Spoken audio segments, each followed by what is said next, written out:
우리나라 민족주의는 1981년에서 2020년까지라고 본다. 이 시기는 청소년과 대학생들에 의해서 뿌리를 내리는 역할을 하였다. 신군부가 정권을 잡아 민주주의가 오히려 후퇴하게 되는 현상이 되고 말았다. 1981년 전두환 대통령은 어지러운 시국을 잠재우기 위하여 제5공화국의 해라고 강조하였다. 1983년 카일리 폭파 사건으로 민항기가 폭파되면서 무고한 수백 명의 목숨을 앗아간 가슴 아픈 사건이 일어났다. 1984년 정부는 교황 요한 바오로 2세 초청을 승인하여 신군부 정권의 정당성을 알리려 했고, 1986년에는 아시안게임의 개최로 스포츠를 통한 국민의 단합을 보여주었다. 1987년 독재정권에 맞서 학생 민주화 운동을 하던 고 박종철 군이 심한 고문으로 인하여 사망하였고, 이때 학생운동으로 군중운동으로 바뀌면서 6월 민주항쟁에 이르게 되었다. 1988년 서울올림픽 개최를 통하여 국민화합의 장과 발전된 대한민국 서울을 세계로 알리는 기회가 되었다. 1989년 대학생이었던 임수경 양이 단신으로 방북하여 대한민국 전역에 큰 충격을 주었고, 1994년에는 북한의 김일성이 오랜 독재 끝에 사망하였다. 1994년과 95년에 걸쳐 성수대교 붕괴, 대구가스 폭발, 삼풍백화점 붕괴 등 3건의 큰 대형 사고가 발생하여 부실 공사로 인한 후진국의 민낯을 보여주게 된다. 1998년 김대중 정부가 들어서면서 금강산 관광으로 화해의 모드가 시작되었으나 이듬해 제1연평해전으로 인해 화해 모드에 찬물을 끼얹는 상황이 발생하였다. 2000년 6.15 남북 공동선언을 하였고 남북 정상회담을 하는 평화의 모드가 다시 시작되었다. 2002년은 대한민국과 일본에서 제17회 비파 월드컵 동시 개최와 제14회 아시안게임이 부산에서 개막되는 개최지로 선정되었다. 12월 19일 노무현 대통령의 제16대 당선 소식이 서민들에게 꿈을 갖게 하였다. 2003년 초 대구 지하철 화재 사건으로 인해 192명이 사망하였으며 148명이 부상을 당하였다. 정부의 부실한 후속 조치가 피해자 가족과 국민들에게 더 큰 상처를 남긴 사고였다.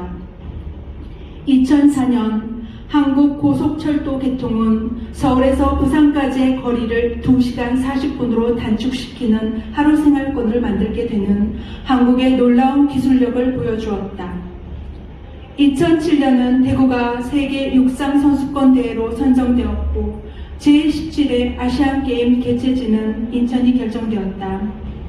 2008년 대한민국 최초의 우주비행사 이소연이 탄생했고 2009년 노무현 전 대통령이 서거하였으며 대통령은 국가의 주권이 국민에게 있고 국민을 위한 정치를 하시려고 노력하였다.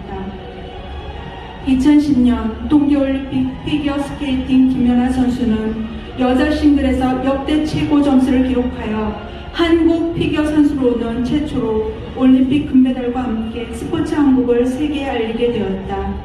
북한의 어뢰 공격으로 백령도 인근 해상에서 천안함이 침몰되는 안타까운 소식도 있었다. 2011년 북한 지도자 김정일이 사망하였다.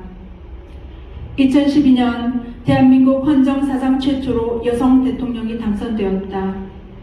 2014년 4월은 지금도 믿기 힘든 세월호 참사가 일어났다.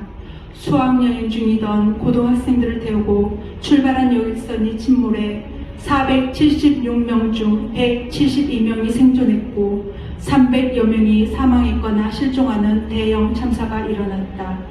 정부의 늑장 대처가 골든타임을 놓치고 바로 우리 눈앞에서 학생들과 함께 침몰하는 배를 바라보아야 했다.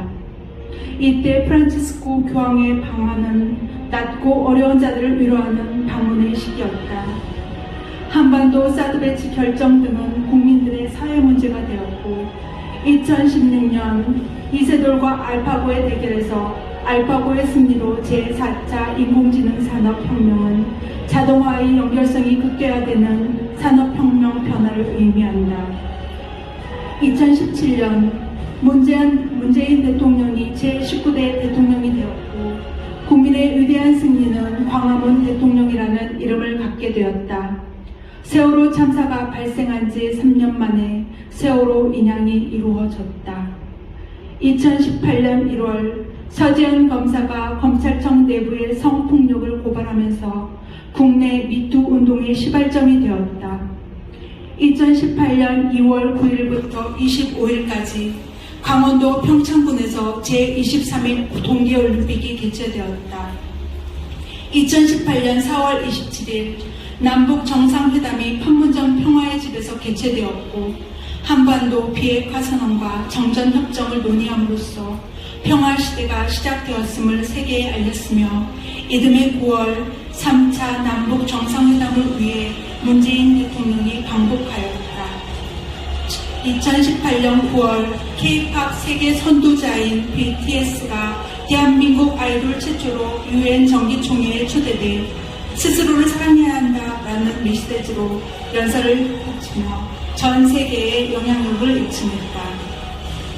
2019년 5월 제72회 칸 영화제에서 봉준호 감독의 영화 기생충이 최고상인 황금 종려상을 받아 우리나라의 문화적 위상을 넓혔다. 2019년 6월 30일 트럼프 대통령과 김정은 위원장이 판문점에서 역사적 상봉을 하였고 1953년 정전협정 이후 66년 만에 두 나라 정상이 분단의 상징에서 서로 손을 잡았다.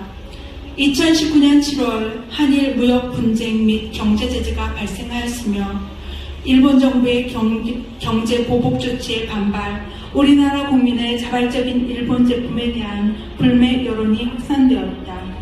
2020년 하늘을 뒤덮은 코로나19 발생은 2019년 12월 중국 우한시에서 발생하여 2020년 1월 20일 한국을 방문한 중국인이 최초의 감염자로 확진된 이후 지금 현재까지 전국적으로 확진자가 급증하고 있다.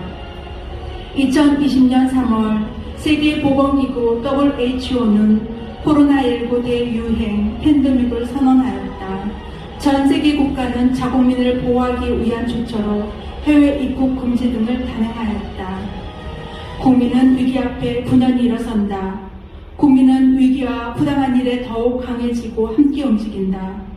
민주주의와 함께한 우리나라 청소년들, 아직 꿈꿀 날이 많은 우리 청소년들, 대한민국의 미래가 될 청소년들에게 현실이 아닌 꿈과 이상을 심어주는 청소년들이 살고 싶은 나라, 나의 자녀를 키우고 싶은 나라를 우리는 세대에 물려줄 의무가 있다.